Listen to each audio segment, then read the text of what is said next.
Narito, ang araw ng Panginoon ay dumarating, na ang iyong samsam ay babahagihin sa gitna mo.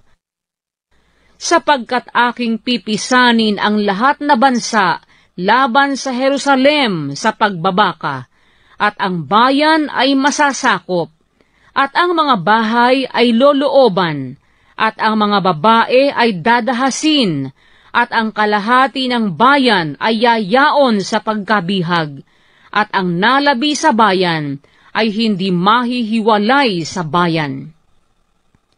Kung magkagayoy lalabas ang Panginoon at makikipaglaban sa mga bansang yaon, gaya ng siya'y makipaglaban sa araw ng pagbabaka.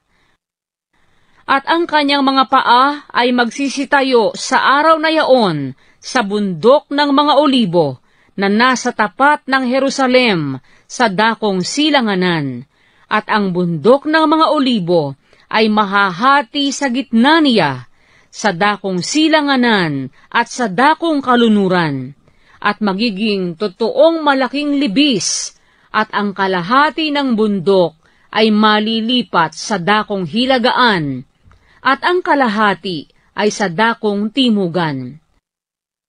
At kayo'y magsisitaka sa libis ng aking mga bundok, sapagkat ang libis ng mga bundok ay magsisiabot hanggang sa Asel.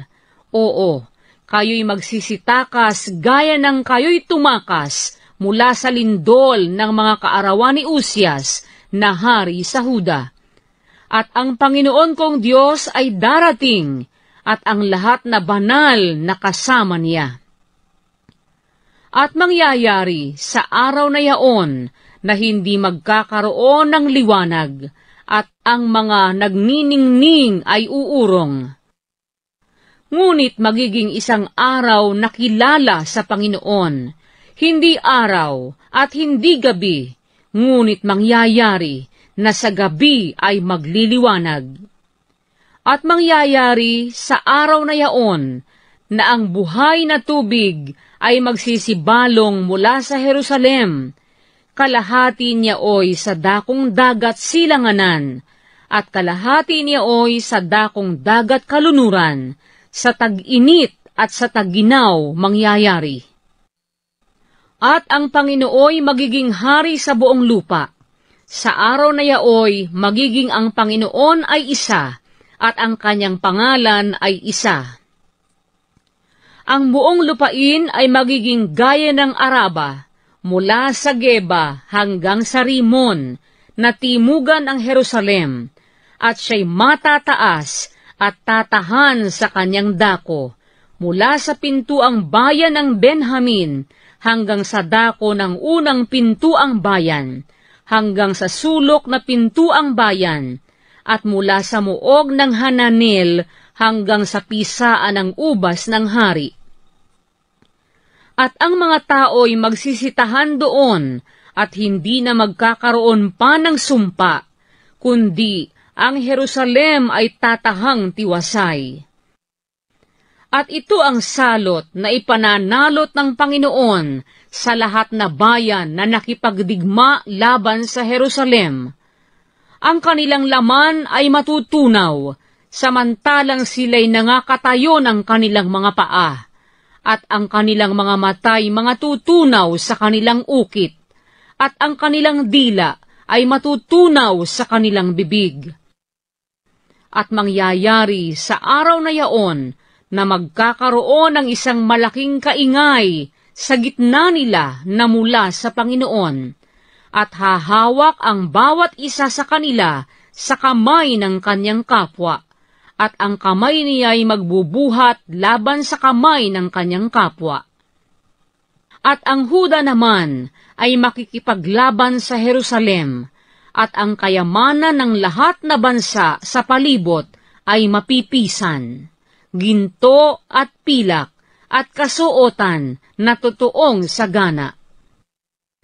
At magiging gayon ang salot sa kabayo, sa mula, sa kamelyo, at sa asno, at sa lahat ng hayop na naroroon, sa mga kampamentong yaon na gaya ng salot na ito.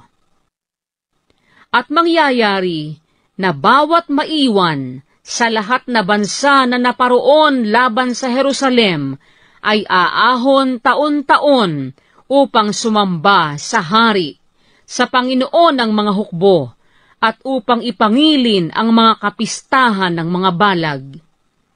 At mangyayari na ang sino man sa mga angkan sa lupa na hindi umahon sa Jerusalem upang sumamba sa hari, sa Panginoon ng mga hukbo, sila'y mawawalan ng ulan. At kung ang angka ng Ehipto ay hindi umahon at hindi pumaroon, mawawalan din ng ulan sila, magkakaroon ng salot na ipinanalot ng Panginoon sa mga bansa na hindi magsisiahon upang ipagdiwang ang kapistahan ng mga balag. Ito ang magiging kaparusahan sa Ehipto at kaparusahan sa lahat na bansa na hindi magsisiahon upang ipagdiwang ang kapistahan ng mga balag. Sa araw na yaon ay magkakaroon sa mga kampanilya ng mga kabayo, kabanalan sa Panginoon, at ang mga palyok sa bahay ng Panginoon ay magiging gaya ng mga tasa sa harap ng dambana.